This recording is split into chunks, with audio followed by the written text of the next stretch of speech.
show all of the readings because we've got 10, but I'll show just one of them, and if the person who's reading this if you can just stand up and then we can ask you about your specific reading.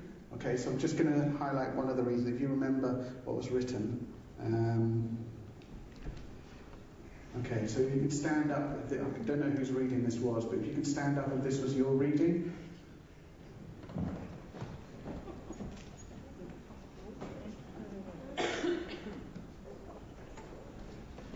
Okay, so it wasn't just one. So everybody, right, okay, 1, 2, 3. This is the point. Thank you very much. Sit down. I do apologise for deceiving you. This wasn't actually from a psychic. This is what's called a Barnum reading. And everybody got the same reading. Everybody got this reading. And yet we had people rating it as 5. This describes me perfectly. And although you'll rarely, I mean, even Billy will say this, you'll rarely see readings like this in one-to-one. You do sometimes find it in astrology columns. The point I'm trying to make with this is that sometimes, and there may have been an element of this, I don't know if there's an element of this in your readings, sometimes if you think that a reading is specifically for you, you are going to think that it's more accurate than it actually is. You know, there's a lot of psychology going on.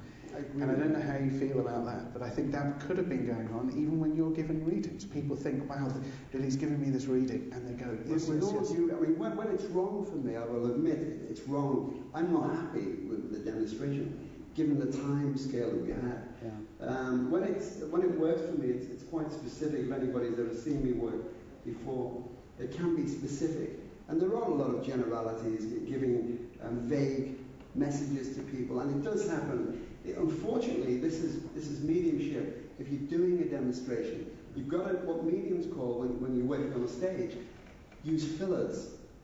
Little things to fill in the spaces, because mediumship is inconsistent. And I'm not talking about, do you know the name John and all these vague... You did actually say that. Of course I did. Yeah. I'm the first one to admit it. Yeah. I never feel happy when it works like that, but when it works well, it's brilliant. But I've got to mention something here. Oh, yeah. So, somebody wrote a message.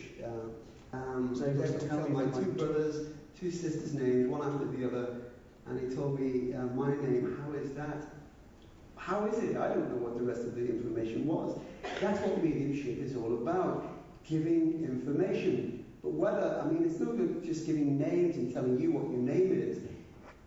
A picture has to be built, and other information has to come in to make it more worthwhile. People from the spirit, well, how they died, where they lived. This is how it is for me.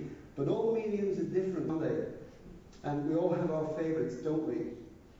Now, my favourite medium, you didn't ask that, did you? No. Telepathically you did. It was a lady called Ursula Roberts. Oh, right, yeah. Who was an absolutely excellent medium. She's now no longer with us, but she was very, very specific, and probably the best medium I've ever seen work.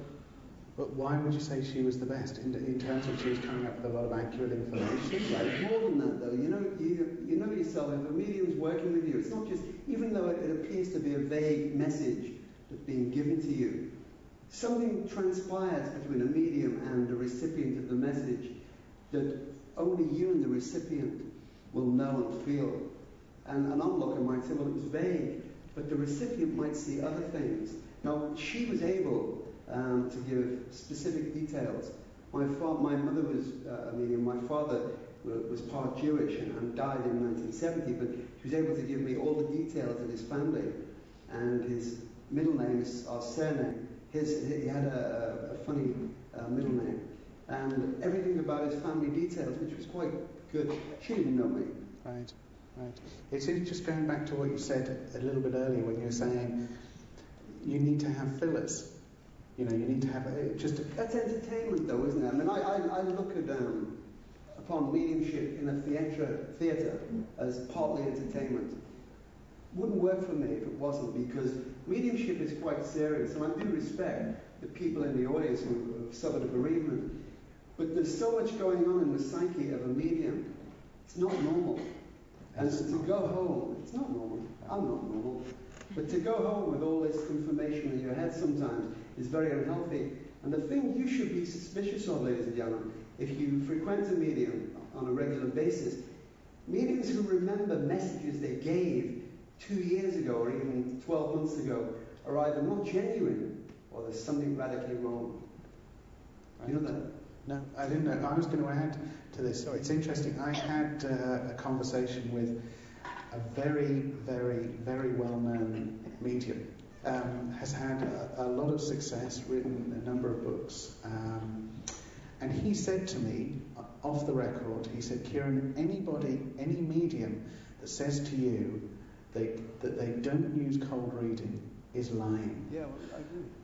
And his argument was, kind of along your lines, is that what do you do about the silence? Is that there may be times when messages don't come through, or when it's not clear, or when you're trying to build up some sort of rapport. And he said, for that reason, he said, some mediums and even at the various training colleges will be taught techniques, and they won't be labelled as cold reading, but that's essentially what they are. You know, they're building up on vagueness and ambiguity. And he said we learn those because there is nothing worse than standing on a stage and just getting silence when there's all these expectant faces staring at you, and so you need to fill with something.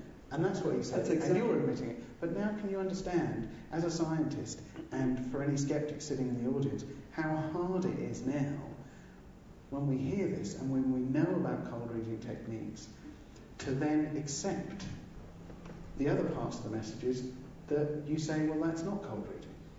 You know, it's very difficult, isn't it? And that comes down to what you said before, this idea of it's subjective.